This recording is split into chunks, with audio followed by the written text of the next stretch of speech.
Hey guys, welcome back in Nikku family vlogs. आप लोगों की रिक्वेस्ट पर मैंने आज एक ऐसे बंदे को झेलाना या एक बंदी को झेलाना जिसको देखना मैं बिल्कुल पसंद नहीं करती। कुछ लोग ऐसे होते हैं जो कि बहुत ज़्यादा फ़ायदा दूसरे इंसानों का उठाना जानते हैं। अब वो नेगेटिविटी में हो या पॉजिटिविटी में हो, कुछ इस तरीके के ही लोग आजकल दुनिया में काफ़ी ज़्यादा हो रहे हैं और यूट्यूब पर तो बहुत ही ज़्यादा हो रहे हैं। जब इनको एक चीज़ दिखती है ना कि किसी इंसान के लिए अगर आप वो ट्रेंड में चल रहा है, अगर आप पॉजिटिव बोल रहे हो तो व्यूज़ नहीं मिल रहे हैं, तो फिर नेगेटिव एकदम शुरू हो जाए। मुझे समझ में नहीं आता कि भाई सपना के घर में अगर 2 इन्फ्लुएंसर 3 इन्फ्लुएंसर इकट्ठा हो गए तो लोगों को इतनी ज़्यादा क्या चुल मच गई। भैया, तुम लोगों ने खरीद रखा है उसके घर को, तुम लोग ओनर हो उसके घर के, तुम क्या हो उसके घर के। अच्छा, जिन सब्सक्राइबर को कुछ को तकलीफ हुई है, वैसे तो बहुत ज़्यादा उसको प्यार मिला और कहा गया था कि सपना के यहाँ जाओ, इसलिए उन लोगों ने सपना के यहाँ जाने की सोची। अच्छा, अगर मेरे घर में आसपास में कहीं से भूत या गेट की चूं चूं आवाज आ रही हो ना, तो समझ जाना कि गेट खुला हुआ है, इसलिए आ रही है। मैं किसकी बात कर रही हूँ आप लोग समझ जाइएगा, किसकी बात कर रही हूँ। मैं नाम नहीं लूँगी, समझ जाओगे आप लोग, ठीक है सारी, क्योंकि पॉइंट टू पॉइंट बातें करेंगे और मैंने लिखी है काफ़ी अच्छी तरीके से, तभी मैं बात करूँगी। इन मैडम को बहुत ज़्यादा तकलीफ़ है कि भाई बर्थडे पे जो सपना है उनके बर्थडे पे इन्फ्लुएंसर क्यों आए। सपना पैसों से लोगों को आंकती है, उनके घर वाले गरीब है, इसलिए सपना ने नहीं बुलाया, ये वो दिस एंड दैट। तो मैडम पहले पूरी जानकारी तो ले लो। जब सपना की मम्मी से सवाल लोगों ने पूछे कि आप लोग सपना के बर्थडे में क्यों नहीं गए थे, तो उन्होंने ये खुद ये कहा है कि मेरी जो बेटी की है ना, यानी कि उनकी जो बेटे की लड़की है जिसके बर्थडे केक पे काफ़ी ज़्यादा हंगामा मचा था, उसकी तबीयत ख़राब है, इसलिए हम लोग नहीं गए।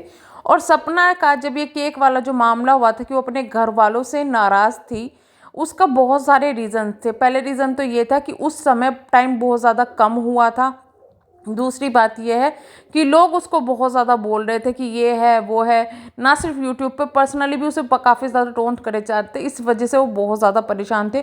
और शायद वो लोग भी ऐसे ही होंगे जैसे थिंकिंग आपकी है ना, कि अगर 6 महीने भी हो गए तो ये ना करे सपना, वो ना करे। लोग 1 साल तक शौक बनाते हैं, लोग तो ज़िंदगी भर भी शौक बनाते हैं। अब ये बताइए, उस सपना के शौक बनाने से, उसके यूट्यूब छोड़ने से, उसके घर पे बैठ जाने से क्या सब कुछ सही हो जाएगा? क्या जो इंसान चला गया उसके लिए सपना को फांसी दे दी जाए, सपना की ज़िंदगी को रोक दिया जाए, सपना के घर वालों को जीने ना दिया जाए, सपना अपनी बेटी के बारे में सोचना छोड़ दे। सपना जब यूट्यूब पर नहीं थी ना, उसने काफ़ी टाइम तक था कि वो यूट्यूब पर आई ही नहीं। उसके बाद में उसने संभलने के बाद में, बहुत संभलने के बाद में, लोगों के बुलाने के बाद में उसने हिम्मत करके वो यूट्यूब पर आई, वीडियोस बनानी शुरू करी। उसके घर का माहौल कैसा भी हो वो थोड़ा बहुत ठीक करके दिखा देती है। लेकिन आप लोगों को क्या लगता है कि वो तो खुश है, उसको तो फ़र्क नहीं पड़ता। अरे उस लड़की से पूछो जिसके दिल पे ये बीतती है। तुम लोग अपने हस्बैंड से 1 घंटा दूर नहीं रह सकते और तुम दूसरे से कहते हो कि वो अपने हस्बैंड के बिना खुश है। रियली ये सोच है तुम्हारी? और क्या यार, अगर वो लड़की थोड़ा सा उन लोगों के आने से हंस ली, चलो वो लोग किसी भी वजह से आए थे, तुम्हारी थिंकिंग ये है कि वो व्यूज़ की वजह से आए थे या किसी भी वजह से आए थे। पहली तो बात ये, सरिता जी जब आई थी सपना के पास में, उसके बाद में उनका व्लॉग नहीं आया। वो रेगुलर व्लॉग नहीं बनाती, वो कम ही व्लॉग बनाती है, ठीक है। और उनको किसी की पहचान की मोहताज वो नहीं है, उनको पता है। दूसरी है जो आकांक्षा, उनका भी सेम ही है। और जो तीसरी फ्रेंड है वो शिव, वो तो उनके घर आए दिन आती रहती है, उसमें कोई प्रॉब्लम नहीं है। जब उनके घर वालों को प्रॉब्लम नहीं है तो तुम्हें इतनी ज़्यादा प्रॉब्लम क्यों हो रही है? तुमसे परमिशन लेगी सपना? हो कौन तुम उसकी जिससे परमिशन लेगी? क्योंकि तुम्हारे जो हरकत है उससे तो सब्सक्राइबर भी तुम नहीं लगती। हेट फैला रही हो, हेट फैला रहे हो, इतनी ज़्यादा गंद, इतनी ज़्यादा गंद।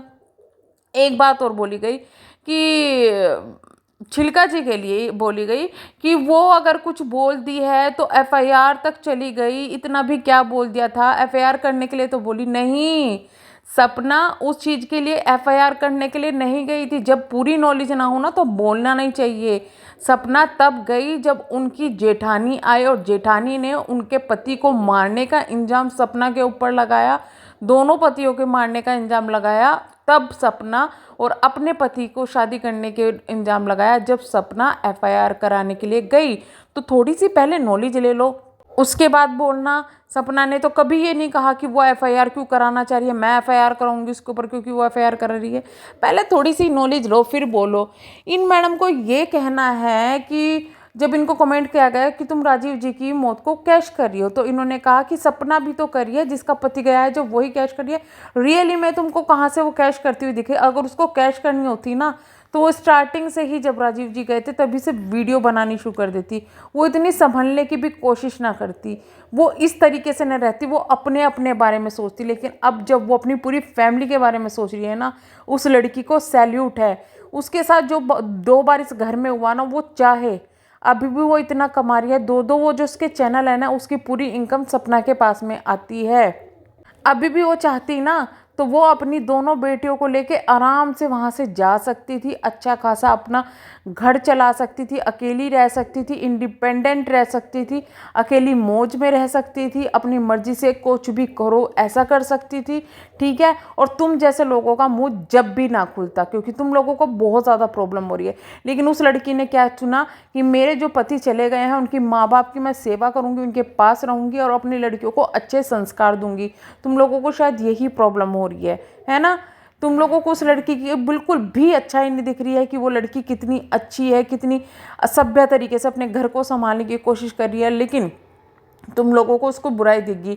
अरे उस लड़की की हिम्मत है, अगर उसको अपने घर वालों की भी कुछ बात बुरी लगी है ना, तो उसने खुले आम बोला है कि मुझे मेरे पति के टाइम में मेरे घर वालों की ये बात बुरी लगी है। कम से कम उसने लल्लो चप्पो नहीं की किसी की, उसने अपने सास ससुर के पास रहना पसंद किया, अपनी मर्जी से रही है, किसी ने उस पर किसी तरीके का प्रेशर नहीं किया। और तुम लोग जो ये सोचते हो ना प्रॉपर्टी, अगर सपना चाहती ना वहाँ से रहने के, ना सिर्फ अपने आप को अच्छे से रख सकती थी, खुलेआम रख सकती थी, बल्कि सारी प्रॉपर्टी भी उसकी बेटियों को ही मिलती, क्योंकि उनके बाद कोई भी वहाँ नहीं है। लेकिन तुम लोगों को नहीं दिखेगा, क्योंकि तुम लोगों को जो ये सोच रखती है कि वो अपने पति की मौत को कैश करे, उससे ज़्यादा गंदी सोच तो शायद मैंने आज तक यूट्यूब पे, इतनी गंदी सोच तो उसकी जेठानी की भी नहीं है जितनी तुम्हारी है। खैर तुम दो लोगों को एक ही कैटेगरी में अब तो रखा ही जाएगा। तो बहुत सारी चीज़ें ऐसी है, तुम्हें प्रॉब्लम ये है कि भाई वो लोग इसके पास में आ गए, व्यूज़ के लिए आ गए, कोलैबोरेशन हो रहा है। तुम भी तो गई थी ना निधि के पास भागी हुई, जब निधि बहुत ज़्यादा ट्रेंड में थी, तुम भी तो गई थी ना भागी हुई, तुमने भी तो कोलैबोरेट किया था ना उसके साथ में, कोलैबोरेशन ही थी ना। नहीं नहीं, तुम लोगों की कोलैबोरेशन नहीं होती, तुम लोग तो पसंद करते हो, किसी के लिए सिंपैथी होती है, किसी के इमोशंस होते हैं, लेकिन दूसरे लोग अगर कर ले, दूसरे यूट्यूबर मिल जाए तो वो कोलैबोरेशन होती है। और उसी वे ही नहीं है, और लोग भी सपना के यहाँ पे गए हैं। उसके बाद एक लेडी भी आई थी जो सपना की ना तो उसका कोई चैनल था, उसी सब्सक्राइबर थी। और एक बात मैं आप लोगों को बता दूं, जो मेरी वीडियो सुन रहे हैं, मेरे पड़ोस में एक आंटी रहती है, वो सपना की वीडियो काफ़ी पहले से देखती हैं। एक दिन वो मेरे पास में ऐसी बैठी हुई थी, कह रही थी कि मैं तो वो वाला चैनल ज़रूर देखती हूँ जिनके यहाँ पे 2 कुत्ते हैं, अब वो नए कुत्ते आए, सारे उन्होंने बताया। मैंने कहा हाँ आंटी मैं भी देखती हूँ। उस वक्त जो है राजीव जी जिंदा थे, उसके ठीक 1 महीने बाद राजीव जी गुजर गए। और जिस दिन मुझे पता चला उनके बारे में, मैंने उन आंटी को बताया ना, उन आंटी को खड़े खड़े वहाँ पे चक्कर आ गए थे, कह रहे ऐसा हो ही नहीं सकता, विश्वास नहीं किया था उन्होंने। और उसके बाद में ना, आज के बाद भी अगर मैं उनसे मिलती हूँ ना, तो हमेशा बात करते हुए ना उनकी आंखों में उस लड़की के लिए आंसू होते हैं कि मेरे से वो देखी नहीं जाती। अच्छा हुआ उसके बर्थडे के टाइम में तो कम से कम वो वहाँ चले गए, कितना अच्छा लग रहा था ना कि वो खुश थी। तो ये लोगों की सोच है, जो अच्छे लोग हैं ना, जो अच्छा उसका भला चाहते हैं ना, ये उनके लिए सोच है। अरे आप अपना चैनल चलाओ भैया, कुछ चलाओ, हमको कोई फ़र्क नहीं पड़ता, हमारा काम है रिएक्शन देना, हम उस तरीके से दे रहे हैं। तुम कोई भी अपने चैनल पर कुछ भी डाल रहा है, सही है, अरे एटलीस्ट कुछ पॉइंट ऐसे तो रखो जिन पे पॉइंट पे खरा उतरा जा सके, कुछ पॉइंट को आप सबूत के तौर पे पेश कर सको, कुछ पॉइंट को अच्छा बोल सको।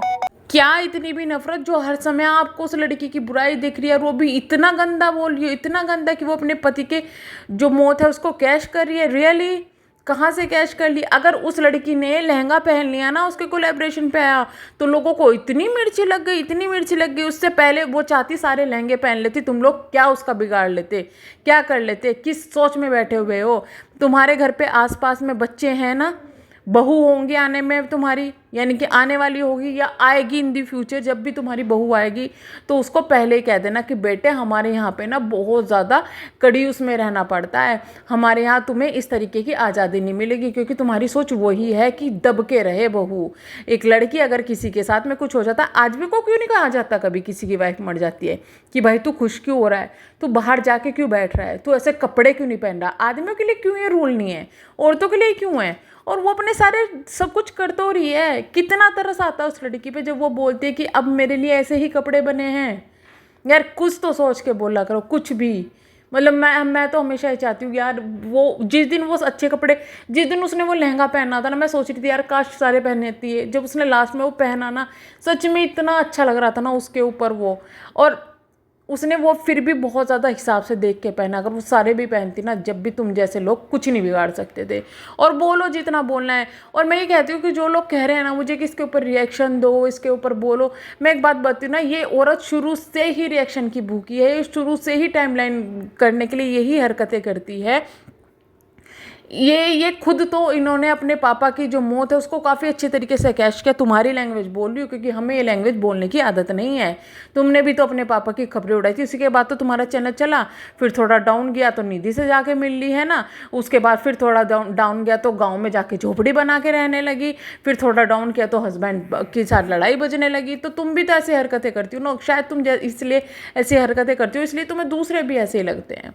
तो पहले दूसरे पर पॉइंट आउट करना छोड़ो, पहले खुद का देखो तो कि तुम क्या कर रही हो।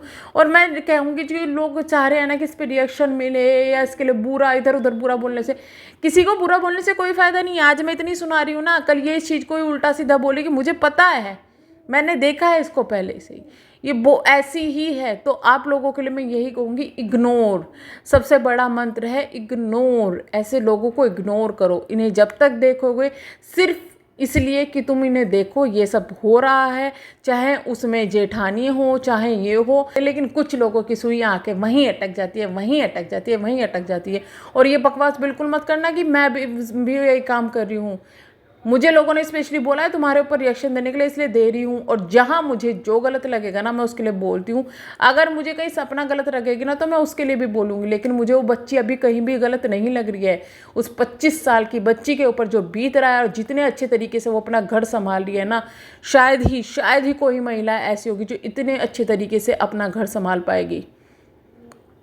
तो चलिए हम करते हैं वीडियो को यहीं पे एंड, मिलते हैं नेक्स्ट वीडियो में। तब तक के लिए bye bye, thank you so much.